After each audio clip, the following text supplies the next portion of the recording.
Diablo. Qui n'a pas vibré au son de ses accords? Thème phare du village de Tristram perdu au fin fond du camp d'Uras, dont le roi Léoric est devenu fou à la suite de la tentative ratée de Diablo de le corrompre. Pour se réincarner sur son tuaire, il prit à la place Albrecht, le fils du roi, l'attirant dans les tréfonds de la cathédrale.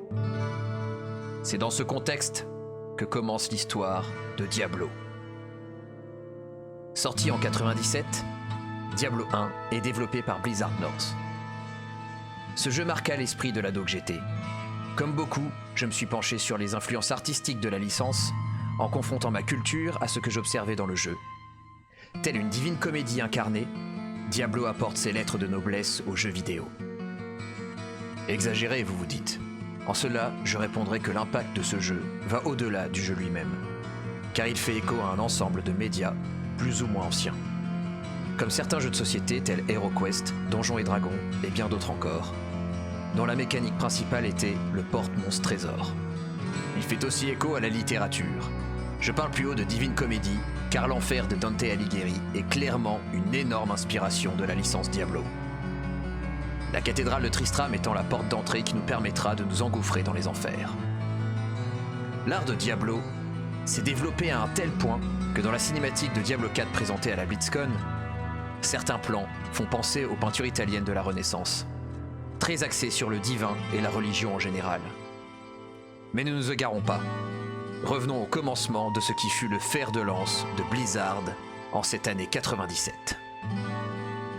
Les développeurs de Diablo 1 ont inventé le système Point and Click, qui sera plus tard appelé Hack and Slash, et qui permet de jouer au système porte-monstre-trésor en temps réel, et du coup, l'industrie du jeu vidéo a été marquée au fer rouge d'une nouvelle mécanique de gameplay qui allait être surexploitée par bien des éditeurs. Pour les jeux présentant des similarités avec Diablo, on parlera de Diablo-like, tels que Titan Quest ou Pass of Exile. Comme vous pouvez le voir sur ces images, les bases de Diablo sont là, la vue de dessus, les monstres, les cryptes, les loots, le gain d'expérience à chaque monstre tué nous permet de monter en niveau, ce qui permet de distribuer des points de caractéristiques, tels que la force, la dextérité, la magie ou la vie. Dans ce volet, à contrario de ses descendants, vous ne pouviez pas courir. Les objets avaient une durabilité max qui baissait de 1 ou plus à chaque réparation. Une arme avec 20 de durabilité max pouvait être réparée 20 fois maximum. Tous les personnages peuvent apprendre la magie. Pour cela, il faut avoir distribué la quantité de points nécessaires en magie pour apprendre les sorts contenus dans des livres trouvés au gré de notre aventure. La possibilité de build en fonction des sorts obtenus était simple et efficace, ce qui équilibrait la difficulté du reste du jeu.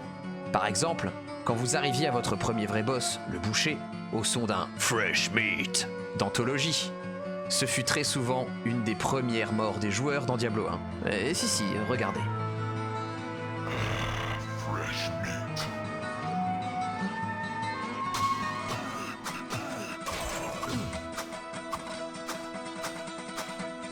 Pour finir sur Diablo 1, quel en était le but? Tout simplement d'arriver tout en bas de la cathédrale de Tristram pour y déceler le mal qui y sévit en la personnalité de Diablo. Une fois le boss vaincu, vous aviez le droit à une scène cinématique où notre héros est attiré par la pierre d'âme de Diablo restée sur son cadavre. Finalement, après avoir perdu un supposé combat mental avec l'âme de Diablo, il ramasse la pierre et se la plante dans le front. Ainsi finit Diablo 1.